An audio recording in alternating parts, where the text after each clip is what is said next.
Ce matin, avec Xavier Mauduit et les cours de l'histoire, on parlait des femmes, du féminisme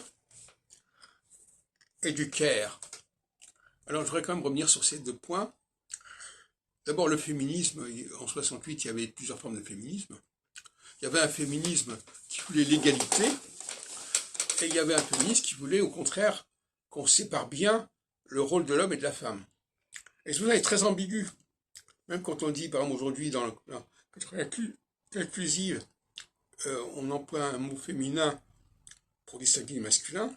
Est-ce que ça veut dire qu'on considère que écrivain et écrivaine, c'est la même chose? Ou au contraire, qu'il y a une façon d'être, d'écrire en tant que femme et d'écrire en tant qu'homme? C'est très très compliqué tout ça.